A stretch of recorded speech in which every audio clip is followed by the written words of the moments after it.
What is up? What is up? What is up, awesome people of the internet? Guys, another day, another awesome time when it came to women's basketball. And if you missed out on some of the action and just is confused about, hey, what happened? Tell me what happened. Tell me what was the most important things about Friday when it comes to women's basketball. Well, this is your place to be. Welcome into what I should just call daily recaps or something, where the next day I just go through some of the bigger games that I thought we saw. And in today, I am going to first talk about the Big Ten and some surprise performances we saw, some upset that we saw that was pretty huge. I'm also going to talk about the SEC as well and how, surprise, surprise, nothing new has happened. The best teams are still the best teams in the SEC. We're going to talk about the ACC as well and some close games that we were able to see on that front. And then take a quick look at some of the other conferences as well. So if that is your thing, this is the place to be. I am trying to make this a very short stream, and so we are going to see. I'm going to try to get into as much detail as possible without going too long, okay? Okay. All right, so we first start with the Big Ten Conference, all right? So the Big Ten Conference had their quarterfinals, is that what it's called, yesterday. And we saw some big matchups, right? We saw Indiana hold their own and almost take down USC, but the amazingness of JuJu Watkins, which I'm going to talk about more in a second, was just too much for them. USC took down Indiana 84-79. We also saw Maryland got in a game where, y'all, the freshmen were cooking for Michigan. And Michigan gets the dub 98-71. Now, I actually want to hone in on this game real quick because here's the deal. Here's the deal. We talk about teams getting got. What does that mean? When I say that teams get got, that means when there's a team that I for sure know is better. They have a better record. They have better players. They're just a better team. And they lose a game that they truly have no business losing. And that's exactly what happened to Maryland yesterday. Maryland is a really good squad. But when your best player only scores 2 points in a game, you're going to have a hard time. You are absolutely going to have a hard time, and that's what happened to Maryland yesterday. Right? That's what happened. Cheyenne Sellers literally only finished with 2 points in this game. Struggle fest, right? But we look at the Michigan Wolverines and we look at who showed up. It's the dynamic trio that I feel like I've been talking about all year. Silas Swords, 22 points. Jordan Hobbs, 23 points, right? Olivia Olson, 20 points. And that trio takes down Maryland. They take them down. TikTok Unnie says Tibiasu the best player for them right now. Yeah. For Maryland yesterday, it was all about Sarah Tibiasu. Like she was the end all be all, just trying to do whatever she could to put her team on her back. 25 points for her. She played the full 40 minutes in yesterday's game, and it just wasn't enough. Maryland, it's probably a good thing they lost right now anyway.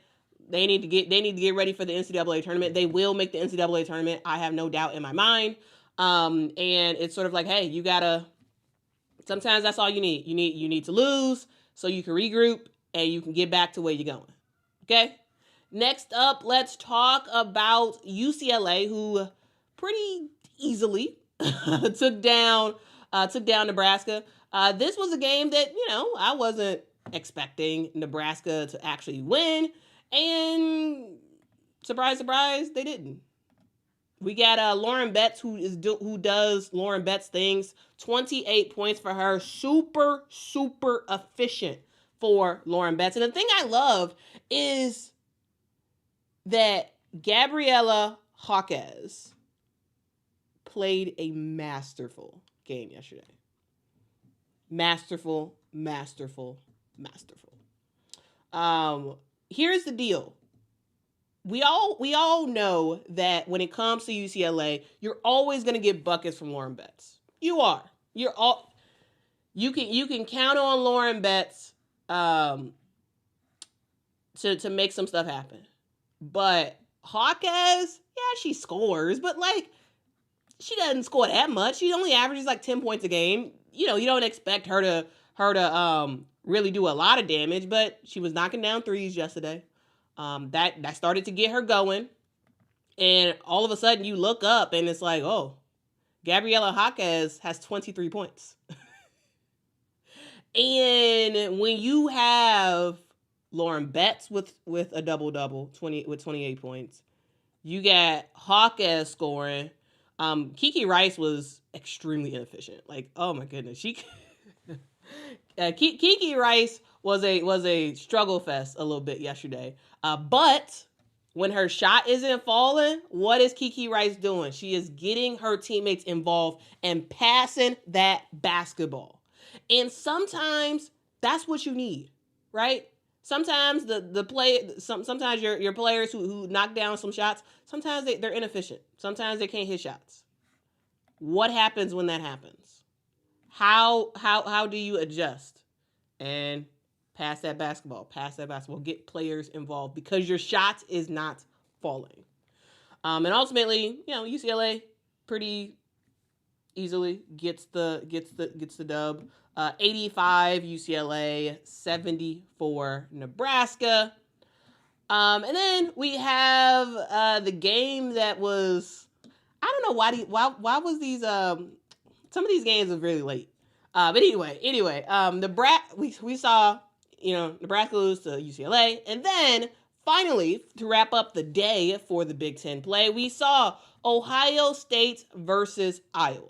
Now, this is an Iowa team that is, that has been very, very good for the last several seasons when it came to the Big Ten tournament. And in this game, Ohio State, y'all, they came in this game with a mission to take down Iowa, a team that has not been taken down in the Big Ten tournament because they've just been killing, right? They were on a pretty significant winning streak in the Big Ten tournament, and this was going to be a battle. This was a game that coming into it, I said that I could absolutely see Iowa taking down Ohio State, even though Ohio State was the better team. And the game started. And then it was back and forth throughout, right? Initially, I was like, oh, Ohio State easily got this. And then I was like, oh, here comes Iowa, making a little push. And I was like, oh, Cody McMahon is in foul trouble. What is Ohio State going to do? Oh, Iowa's knocking down 3-point baskets. And it was just back and forth, all the way to the end when, Hannah Stokey? And Hannah Stokey ended up fouling, Cody McMahon with just seconds left to go. Cody makes both of her free throws. We have just a couple seconds left to go in the game. Iowa has the basketball. They have 2 attempts at it, right? They have 2 attempts. They run a play, end up going with Sydney Falter, trying to make the basket, misses, ball goes, wait, hold on. What happened? Okay. Anyway, Cynthia Falter misses the shots. We end up seeing the ball go out of, I believe the ball went out of bounds. And then from the baseline, the Iowa Hawkeyes were inbounding the basketball. They end up throwing it real quick. It was like less than a second left to go. They end up throwing it in to Hannah Stokey, who attempted a very quick mid-range jumper. She misses it. So 2 opportunities to win this game. Iowa was only down by 1. Cynthia Falter misses the layup. We see Hannah Stokey have an opportunity for the mid-range jumper. She misses that. Game over. Iowa is out. Okay. So that's just the specifics of what happened. Now I want to dive into a little bit deeper this game. Because in my opinion, this was a game that was extremely personal for Ohio State. And we saw them act accordingly. Here's the deal.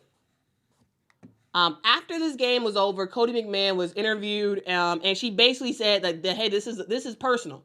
This is a personal game, and I'm a paraphrase, but the vibes of what she was saying, it seemed like, Iowa, they think they're better than us, and they have for a while, and we wanted to come out here and show that Ohio State is where it's at. Iowa, you going down today. Right? And it just felt like overall, like look at this photo of Cody. Like, Cody really wanted this win. And you can tell by the way she played. Now, yes, Cody McMahon was on the bench for a little while, because initially, early on in this game, she was in a little bit of foul trouble. And she went to the bench, and when she went to the bench, Iowa went on a run, like 13-0 run or something like that. When Cody McMahon went on the bench, and when Cody McMahon came back in, it was like, no, I need to win this game. I need to win this game for my team. That means I need to knock down threes. That means I need to be physical on the inside, on both the offensive and defensive end, and that's what she did. Cody McMahon, 18 points for her. Was the best player out there for Ohio State. And we compare that to the best player for Iowa, Lucy Olsen, who could not hit shots. Like, Lucy Olsen, I was just like, girl, what is going on? Can't make layups, can't make jumpers. Like, she had a rough game. A very, very, very rough game. Like, it's one of those things where it wasn't even just Lucy. Overall, just missed shots that Iowa normally would be making.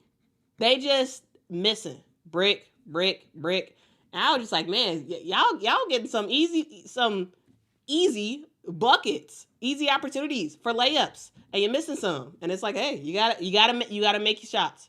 You have to make your shots. And ultimately, they couldn't, and it wasn't like one of those things where Iowa was really, really inefficient and Ohio State was very efficient. That wasn't the case, because this game overall was a defensive battle. I thought Ohio State played some really good defense against Iowa. And I also think that Iowa played some really, really good defense against Ohio State, which is why it was a chess match. It was just like these small little things, like who could just knock some shots down, right? And ultimately Iowa does not get Ohio State, and the better team won. Ohio State moves on. Iowa goes home for now. But remember, Iowa will be in the NCAA tournament. I think it'd be a miracle for them not to be. They're going to be in the NCAA tournament. They have some really good wins on the season. So we'll see them again in about a week and some change. But right now, they are out of the Big Ten tournament. And they've pretty much sealed the fate that they will not be a host site for the NCAA tournament. Now, if they won the Big Ten tournament, there was a slight chance that they could have hosted, but because of that, they couldn't host. So that's it. Now, I do want to talk about this USC versus Nebraska game. Now, I thought that this game is exactly the type of game that we need to see from USC going into, well, for the rest of the Big Ten tournament and going into the NCAA tournament. Because here's the deal. We come into this game and everyone knows JuJu Watkins is going to score. Everybody knows this. But as she normally does, JuJu Watkins didn't really matter the defense that you put against her. She just found a way to score. There was some plays that JuJu was getting semi-swarmed, and she just goes through 3 defenders, scores. No big deal. Not something to write home about. And I'm just like, man, like JuJu Watkins was so good in this game. There were a couple times, like not as many times as Indiana should have, but there were some times where where Indiana was face guarding JuJu to prevent her from getting the basketball or trying to get her to give up the basketball real quick. And the thing that I loved about this USC team is because, yes, JuJu Watkins scores 31 points. Yes, absolutely. JuJu, fantastic. An efficient 31 points, might I add. Fantastic, right? JuJu, blocking shots. Like, y'all, you better call her JuJu Swatkins. She had probably the one of the craziest blocks I've seen. Like, she was like she jumped up, kind of like floated in the air and blocked the shot. And I was just like, oh my goodness. Like, okay, so defensive wise, JuJu was doing her thing. Offensive wise, JuJu was doing her thing. Playing through contact, making the shots, getting to the free throw line, making her free throws. And I know that some people like to say that JuJu gets a special whistle. I don't believe she does, because there were so many times where I felt that JuJu was fouled on a shot and there was no foul called. She is such a physical player that it doesn't matter if you bump her. She's going to make that shot. And that's something that you can't really just teach. She just has it. She just has it. But that's not what I want to talk about. So JuJu Watkins, fantastic. Put that to the side. Now, the thing I want to talk about in this game, and the thing that will actually get USC to a national championship game, is everybody else. Because here's the deal. USC did not have their full roster yesterday. I don't know if y'all know that, right?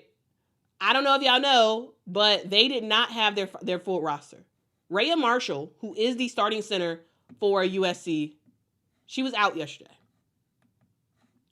I believe they said she had an illness or something like that. So she was out, did not play. And instead, we end up seeing Avery Howe get the starting lineup, get a nod for the starting lineup. The freshman Avery Howe. We end up seeing a very small-ish roster for USC, because you are replacing 6'4" with 6 foot. And the thing I loved about this USC team is that everybody got involved. Yes, JuJu Watkins, best player. You know, she's the end all be all and whatnot. But the offense was not JuJu or bust yesterday. And I feel like when USC plays their best basketball, it is JuJu and everybody else, not JuJu or bust. We end up seeing Kiki Ira-Afen knock down shots, be aggressive down low, and actively look for the basketball, actively doing whatever she could. Yeah, she got fouled out in this game, but like, it's fine. 21 points, 10 rebounds. She did her thing. Also, Talia von Oelhoffen. She absolutely is someone who, yeah, she's just not going to score a lot of points. But I tell you this, she has timely three-pointers, right? In the fourth, TVO. The game is still close. TVO gets the basketball, drains the three, right? Like, that's what you need. That's what you need from your team. Avery Howe knocking down 2 threes in this game. Kennedy Smith, who I love to watch Kennedy Smith play. I think she is someone who just does a lot of the little things. Really good defender. Someone who, if you need her to score, she can. She had 9 points in this game, 7 rebounds. As always, is just kind of everywhere on defense.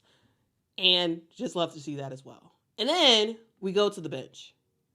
And Clarice Akinwafo brought in some really, really good minutes off the bench. Because again, this is a limited roster yesterday because Rhea Marshall is out. And so everybody else had to step up and make some stuff happen. And overall, I just really like this game for USC. And I'm just like, okay, you have to continue this as the Big Ten tournament continues on, as the NCAA tournament happens, because if you can continue to get games like this where it's like not JuJu or bust, but JuJu and, right? You are set up for success. So that's what I got to say. We'll see when Rhea, or not when we'll see when Rhea Marshall's back. But yeah, man. If y'all could do like Kentucky Rick said, please hit that like button. That really does help the channel out a whole lot. Thank you.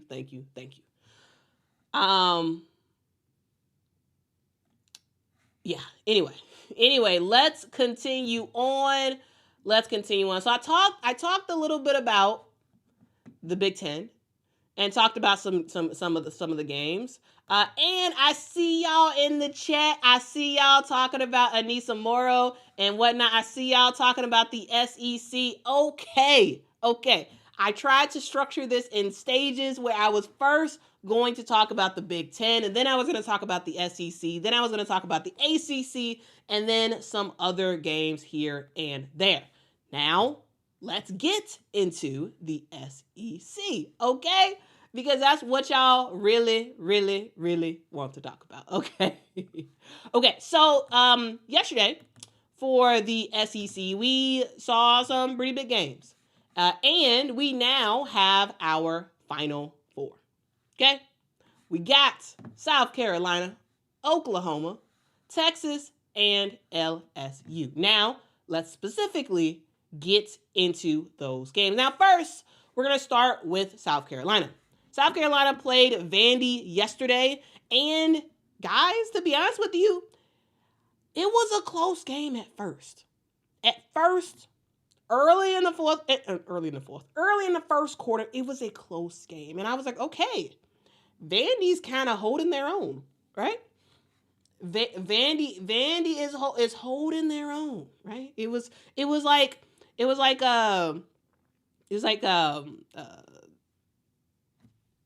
15 to like 17 in this game in the first quarter, and I was like, oh, okay. Can Vandy make something happen in this game? And it was like, nope.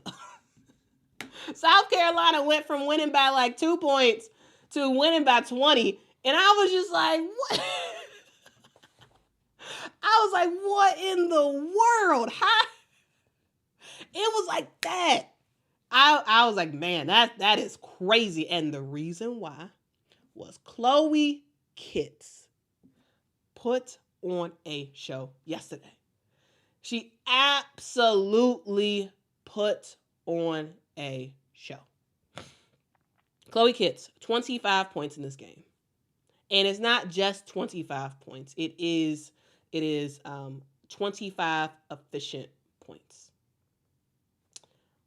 And it wasn't just that, guys. It wasn't just that. It was Chloe Kitts' ability to just be involved everywhere on the court. When we talk about South Carolina, to be honest with you, sometimes they starters don't show up, especially early on. Sometimes they don't. And you kind of have an issue where it's like the bench players are like severely outscoring the starters and all this other stuff. And it's like, sometimes it's like, man, you see Chloe, struggle. And then Don Staley ends up putting in Joyce Edwards. And it's like, oh man, like, should Joyce Edwards be starting and all this other stuff? Chloe Kitts was ready to go in this game. And she did it in a very Chloe Kitts fashion, which means mid-range jumpers up the wazoo. Because that's what Chloe Kitts does. Free throw-like jumpers, she got it. Elbow jumpers, she got it. Slightly in the paint jumpers, she got it. Layups, she got it. Chloe Kitts played a fantastic game. And it wasn't like Vanderbilt was giving it easy to South Carolina. They weren't. And Vandy, they did come back in the second half. They did. They came back in the third quarter and tried to make some stuff happen, but ultimately South Carolina ended up closing the clamps on that. But overall, this game was all about Chloe Kitts and her continuing to remind us that she can be a really impactful player. It's just that consistency is not like all the way there. But we know that Chloe could do stuff like this, right? We know that she could. And we also know that the last couple of games for her has been great, right?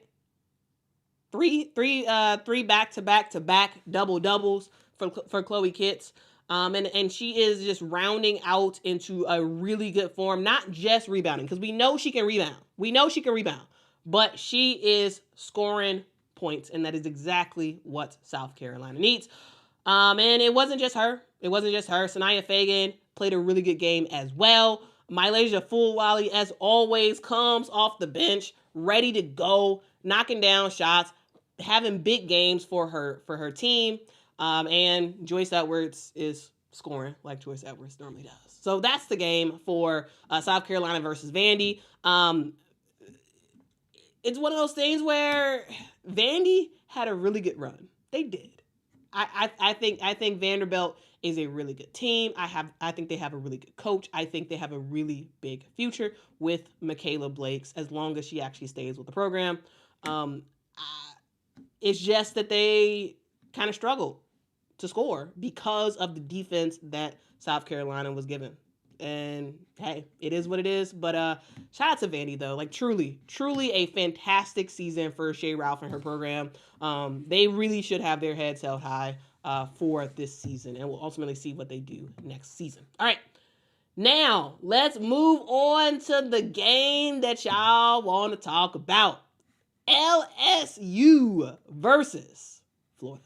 And all I got to say is one thing. Aneesah Morrow.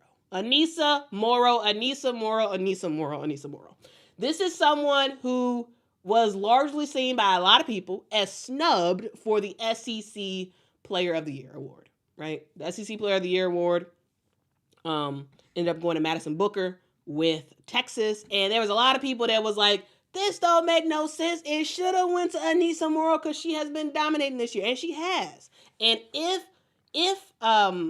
LSU had a better conference record, it would have went to Aneesah Morrow. But because of their conference record, I believe that's why Aneesah didn't get it. Because typically the MVP usually goes to the best player on the best team. Aneesah Morrow is the best player in the league, in my opinion. But her team was, losing some games that they shouldn't have lost. And ultimately, I believe that cost Aneesah Morrow the title that she was very much deserving of, personally. Now, let's get into specifically what Anissa Morrow did, because I feel like she's on a revenge tour, right? She's on a revenge tour. And yesterday, Anissa Morrow, are you ready for it? Anissa Morrow dropped 36 points.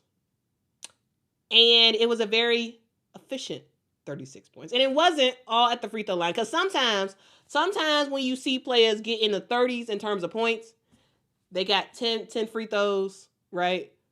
15 free throws. Nah, she only had 6. Anissa Morrow was scoring basket after basket after basket after basket, and she was doing it efficiently. And you want to walk through the types of shots that Anissa Morrow was making, because sometimes I feel like there is a assumption that Anissa Morrow is just a post-only player, someone who can only score, in the circle for LSU. And no, Anissa Morrow, yeah, she plays the post, but she is not someone who is locked right at the basket. Anissa Morrow can knock down jumpers. She can knock down threes, even though she did not make any yesterday. She is someone who can stretch the floor, and something that she's definitely going to need to have when she goes to the WNBA, because Anissa Morrow can knock down jumpers. She had a ton of jumpers. Like, the majority of her shots yesterday were jumpers. And I'm just like, yes, girl, like, yes. Chicago's very own Anissa Morrow was doing her thing. And I think this is going to just continue to help her draft stock, right? It's just going to continue to help it, because Anissa Morrow is a dynamic player. She is. It's just that sometimes I feel like people pigeonhole her into certain stuff. But yesterday she was like, nah. Jumper, efficiently. And it's like heck yeah, man. Heck yes. Anissa Morrow, you better shine. You better shine. And she did her thing yesterday. Again, 15 of 21 from the field. Primarily jumpers. What more can you ask for? And she was crashing the boards as well. 14 rebounds. I mean, zero fouls in yesterday's game.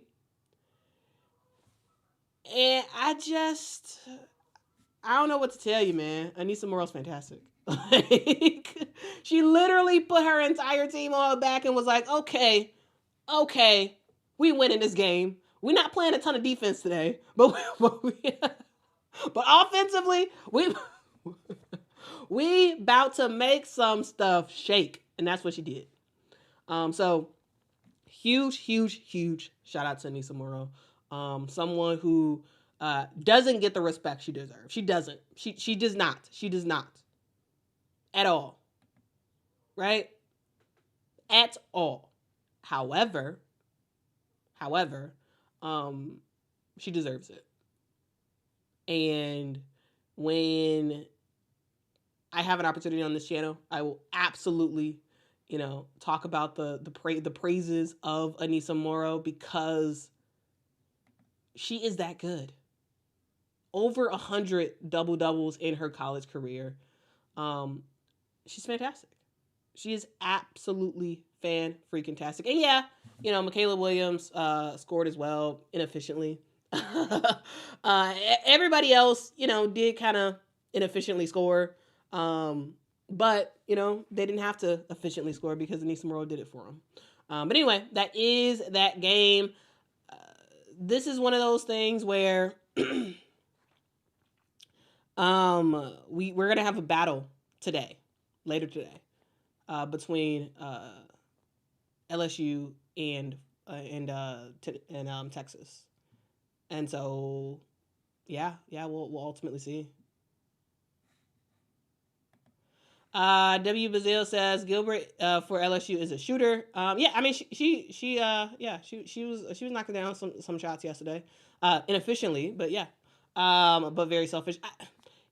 I do think she is Kaylin Gilbert is always looking for a shot, and honestly, I don't mind that. But you just gotta knock them down, and when you're going 3 of 10, Nah, right? Because you can actively look for your shot, and you can do all that. But when your shot's not working, can you be someone who can get a lot of teammates involved? That's the thing, you know. That's the thing. Okay. Let's continue on. Real quick. We're gonna try to blaze through these because this stream has gone way longer than I expected. All right. Next up, we have Oklahoma who took down.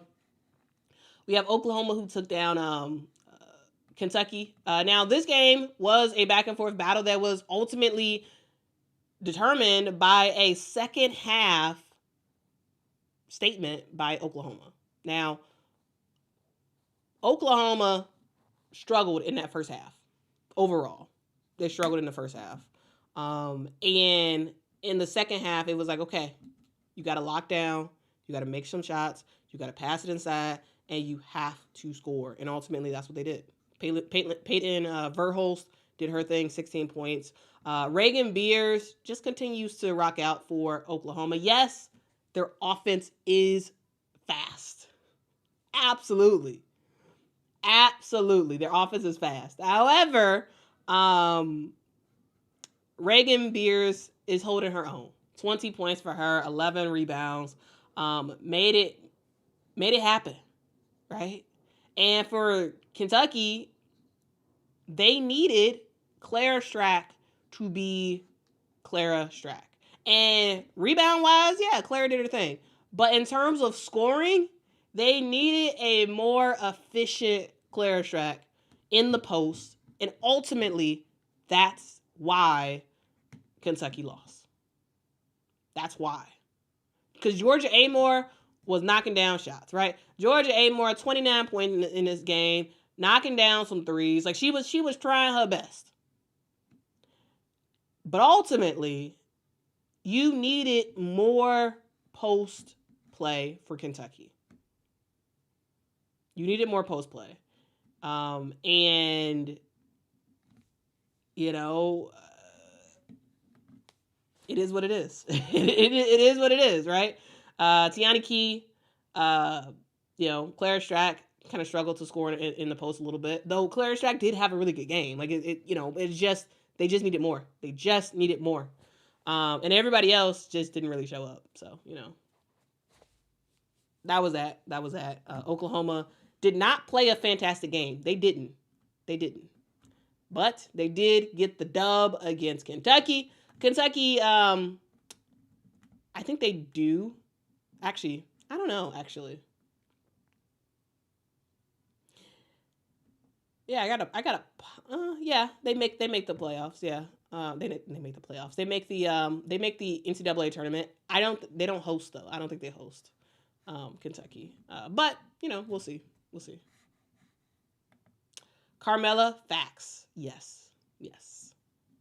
Yeah, she does give off big mama vibes. Absolutely. Yes, I agree. All right, let's move on to Texas versus Ole Miss. Now, here's the thing. Ole Miss impressed the mess out of me in this game, but they usually do. Because, as I always say, Ole Miss is a team that no one wants to face in the SEC. Nobody wants to face Ole Miss because Ole Miss can play some really good defense, and they're just about always ready. And in this game, KK Deans had herself a night. I thought she was fantastic in this game. Ultimately, knocking down 5 threes in this one. 20 points for her. Madison Scott, Madison Scott is this lady. She knows how to whip that basketball and pass it. She knows how to look for her shot. She is someone who is just overall a really, really good player. And someone that Coach Yo can absolutely rely on when it comes down to it. But they just didn't have enough offensive firepower. Their defense, as always, was good. But not enough offensive firepower to ultimately get the dub against Texas. Because when you talk about Texas, you're talking about a lot of really, really awesome players. Players like a Madison Booker. Players like a Rory Harmon, right? Shay Holly doing her thing. Oldacre coming off the bench doing her thing. Like, it's just, you have quite a bit of scoring for Texas, and it was just a little bit too much. It was just a little too much to handle for Ole Miss, and you know, I don't know. I think that is what it is. W Bazil says Ole Miss didn't want that game. They fouled out Booker. That should have been the turning point. Here's the deal. I think they wanted it. I think they wanted it. I just think they just talent-wise just weren't good enough. And sometimes that happens, right? Sometimes that happens. That you're just not good enough. But I think they wanted it. Like I do. But yeah, Madison Booker did get fouled out in this game and missed the. So I don't know. Anyway, let's continue on real quick. We gonna blaze past this. We're gonna blaze past this because I have gone on longer than I should have. UNC took down Florida State by 4 points. We saw NC State narrowly take down Georgia Tech, 73-72. We saw. I missed that graphic. We have Duke that Duke took down Louisville 61-48, and I had Notre Dame in here, but where did it go? My graphic for Notre Dame went away. Let's see.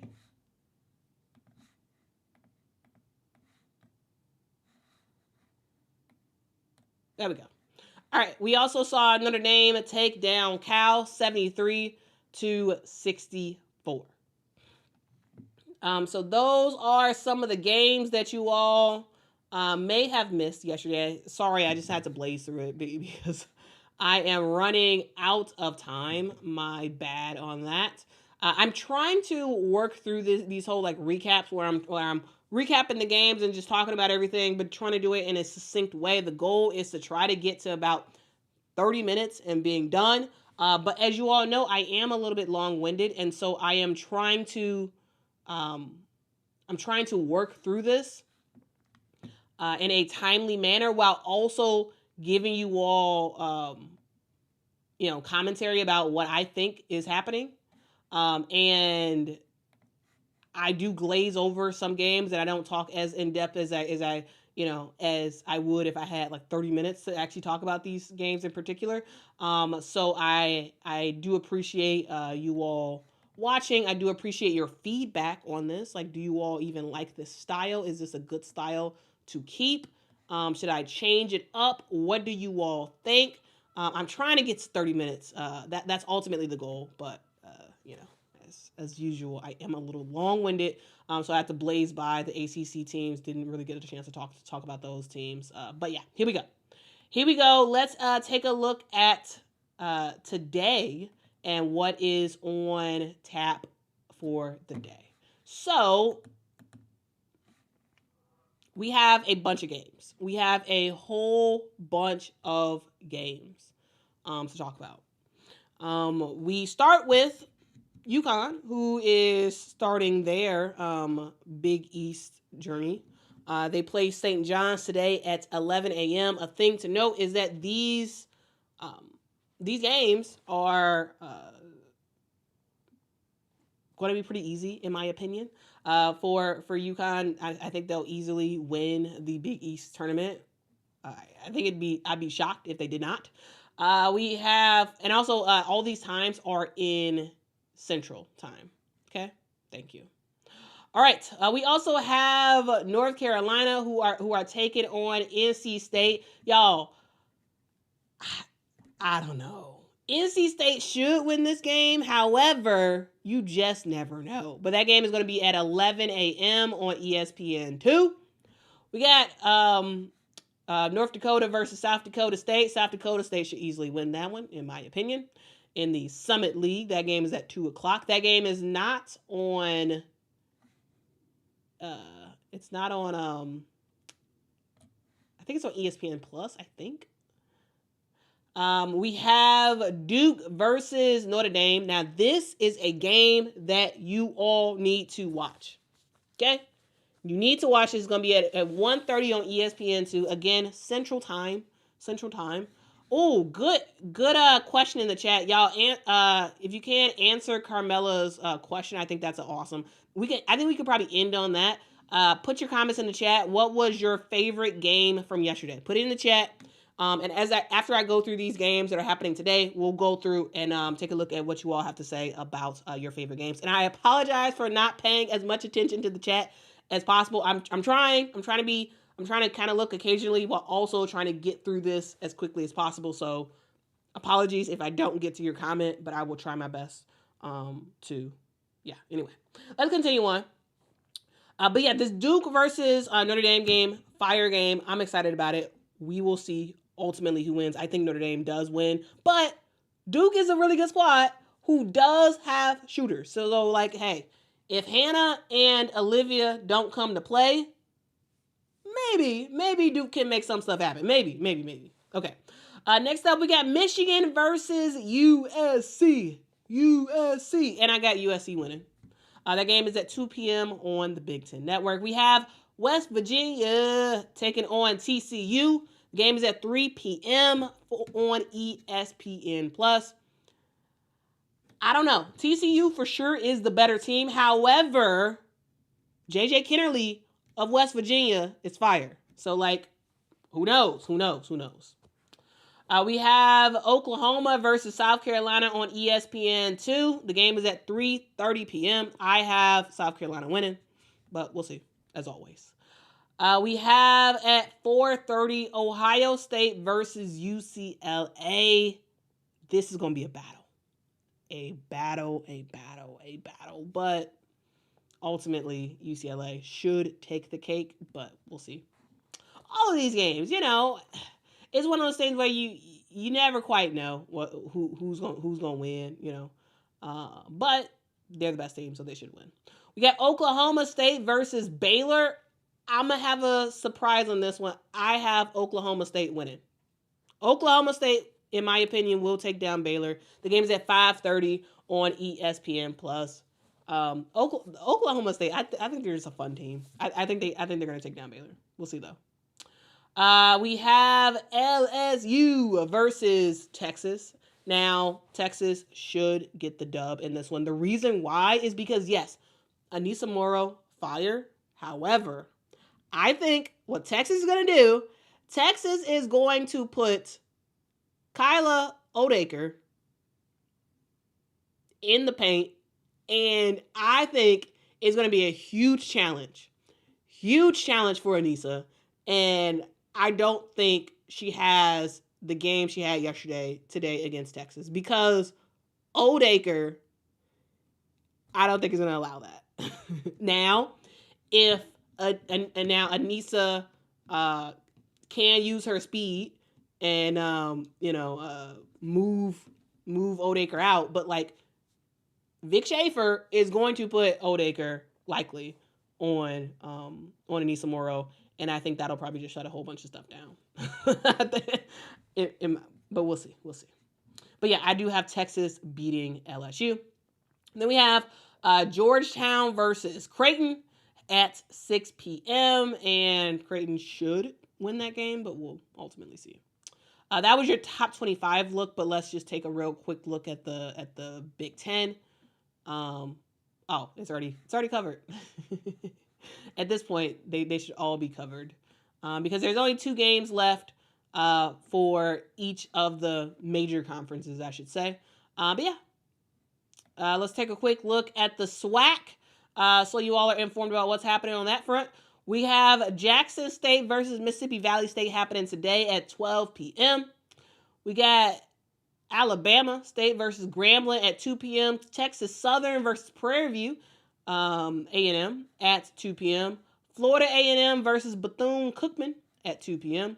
Got Bama A&M versus Southern at 2:30. Alcorn State versus Arkansas Pine Bluff at 3 o'clock.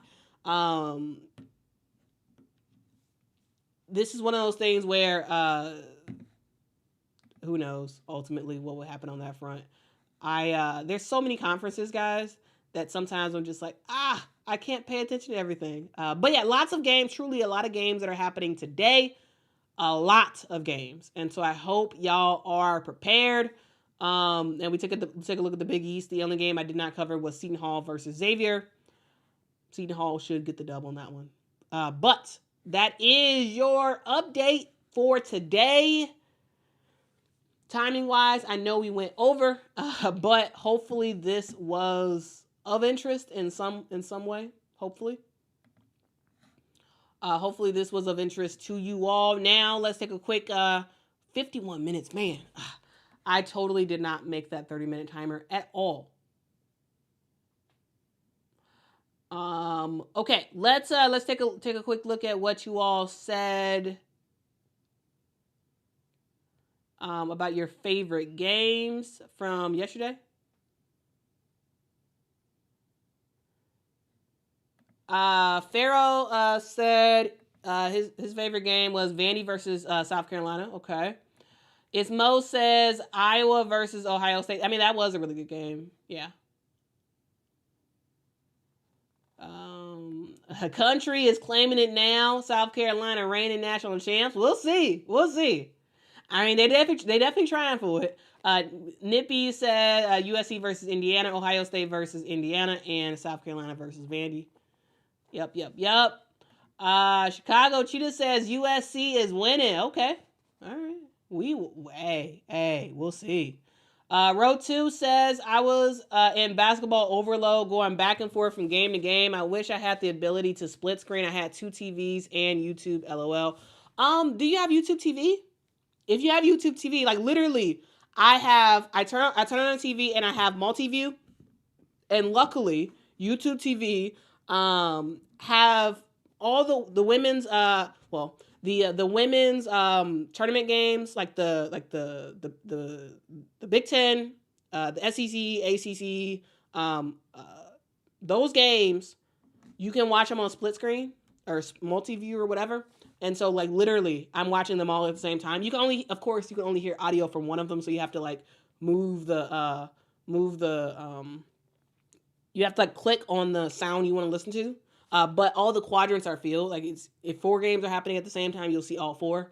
2 games are happening, you'll see 2. Like, you get the idea. That is a feature on YouTube TV. I have no idea if that's a feature on other platforms. I just know about YouTube TV. So if you have YouTube TV, that feature is available. No idea on other platforms. But if it wasn't for YouTube TV, I wouldn't be able to watch all these games at all. Like, YouTube TV is literally the only reason I'm able to watch all of this stuff. It's very, very helpful. And this is, it's very expensive, but when it comes to sports, it's very helpful. Philip says I was going with Michigan. Yeah, Michigan is a good squad, like a sneaky good squad, you know. Kentucky Rick says Ohio State versus Iowa. Kentucky Rick, I'm surprised you didn't say Kentucky. What was your favorite game yesterday? I'm surprised. Joseph says Iowa versus Ohio State, North Carolina versus Georgia Tech. Okay, so a lot of y'all are Iowa, Ohio State fans. W. Bazil says, I like Hidalgo. She is amazing. What I don't like is she has a similar game to Brunson on the New York Knicks. She's always seeking contact. I mean, she is. And she got the red hair back. The red hair is back for Hannah. Hannah is always looking for contact. Always. And, it is what it is. Maybe it's a short player complex or something. I don't know. But I'd say it is, man. Hannah Hidalgo is fantastic. She had a rough stretch of like not so great, but like she's doing her thing. She is doing her thing. Road 2 says, Quita, I love how you give a schedule of all the conferences. The MEAC conference is close to my heart as a Norfolk, I think NSU. Is that, wait, that's Norfolk, is that Norfolk State, NSU? I believe that's Norfolk State. As an alum. Okay. Well, I appreciate you rocking out with me. I appreciate you. I really do appreciate you rocking out. And here's the deal, guys. If you all are MEAC fans, a thing to note is that the MEAC tournament, I don't believe it starts until. Wait. The MEAC is back in play on Wednesday. The MEAC is back in play on Wednesday. So that is something to note. But yeah. On Wednesday, tournament play is back with the quarterfinals as South Carolina State takes on Norfolk State. Norfolk State, they're going to win a championship. They got it. Because they got Diamond Johnson, and she's fire. Just saying. Anyway, we also have Delaware State versus Howard on Wednesday. So yeah, we expect to see Norfolk State in the NCAA tournament because they will win their conference tournament. Just saying. All right. Thank y'all so much for rocking with me. This has been a fun time. This has been a very, very fun time. All right. Now, guys, I appreciate y'all for rocking with me. Thank you so much. I hope y'all have a great rest of your day. Today is a Saturday, so like I hope y'all are able to rest and recoup and whatnot. I know some of y'all got to work, but like hopefully y'all have a great day. Remember, guys, you matter. You are important, and it's important for you to go and spread that out to other people as well. Love you guys, and I will see y'all soon. Hopefully y'all enjoyed this video. Let me know y'all thoughts. Again, feedback. It's truly so important. So if y'all can give me feedback, that would be awesome. Critical feedback is important. Positive feedback is important. All of it is important. So truly let me know your thoughts. I will be live again tomorrow morning. I'm going to just try to do this every morning. So mark your calendars every single morning around this time for around 30 to 45 minutes. I know we went long today. I'm going to try to be shorter tomorrow. And I will be shorter tomorrow because there's less games to cover, which is great. So hopefully y'all can check me out tomorrow for another video, another live stream. So watch these. Tell a neighbor, tell a friend to just say, hey, you missed some stuff yesterday? Well, hop on to Quita's channel and she will talk about it. Okay. Y'all have a good one. And I'll see y'all in the next one. Until next time, guys. Bye-bye.